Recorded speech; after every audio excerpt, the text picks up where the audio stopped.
Shakespeare once said, "Oh, what a tangled web we weave when first we practice to deceive." Welcome to the Word for 2021. Today we're in Genesis chapter 27 and we have a web of deception.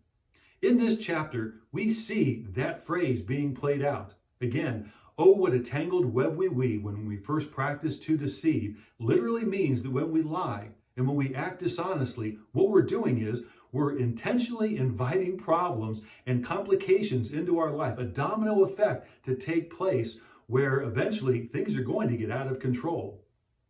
Chapter 27 is full of drama, deception, and dishonesty. We see a dysfunctional family on display. Isaac, he wanted to bless his favorite son Esau, even though he knew that God had said that the older was to serve the younger. Rebekah came up with an elaborate plot to deceive and to trick her husband. Jacob, he willingly went along and he was more concerned about getting caught. And then Esau, he held a grudge and he planned later to kill his brother. This chapter reveals everyone's character and sin that entangled their hearts.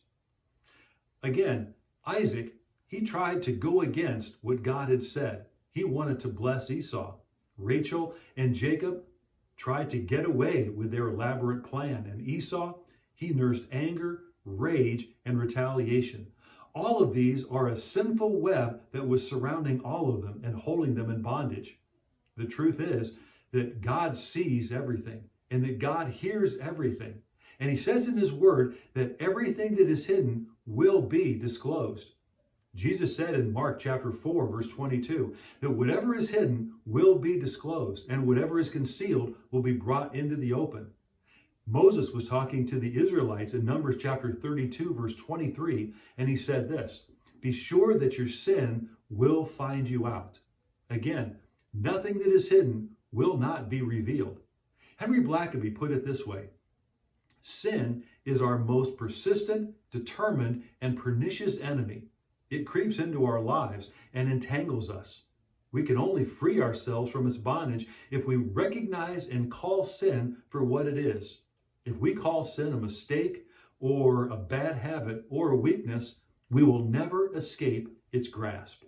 Satan will use personal preference, desperation, or anger to bring about sinful thoughts into our mind that we would act upon. For Isaac, his personal preference was to bless Esau.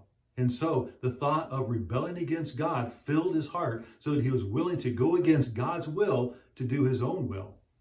For Rebekah and Jacob, desperation set in, and those sinful thoughts of deception and scheming filled their minds so that then they would get what they wanted.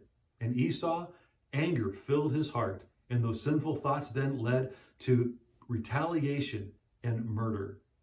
So what do you do when you feel as though sin has entangled your heart? Hebrews chapter 12, verse 1 gives us the answer. "Therefore, since we're surrounded by such a great cloud of witnesses, let us throw off everything that hinders and that sin that so easily entangles, and let us run with perseverance the race marked out for us." Everything in the Old Testament has been given to us as an example so that we would learn from them so that we don't make the same mistakes. We have a great cloud of witnesses that have made their own mistakes, and they're telling us to remain faithful to God, not to allow those sinful thoughts to be placed into our hearts and then have a chance to grow. Chapter 27 is a display of what not to do in our lives. Sin will always take you farther than you want to go.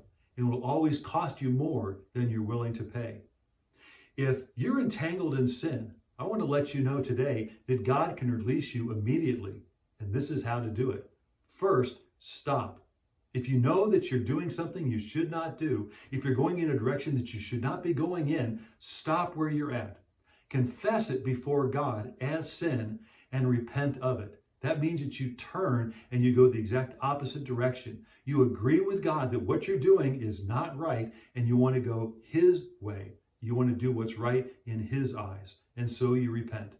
You ask for forgiveness, knowing that God will forgive you.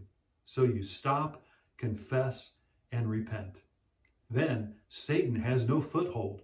You've thrown off that sin that so easily entangles, and you're now able to run the race marked out for you with perseverance. Thank you for joining the Word for 2021.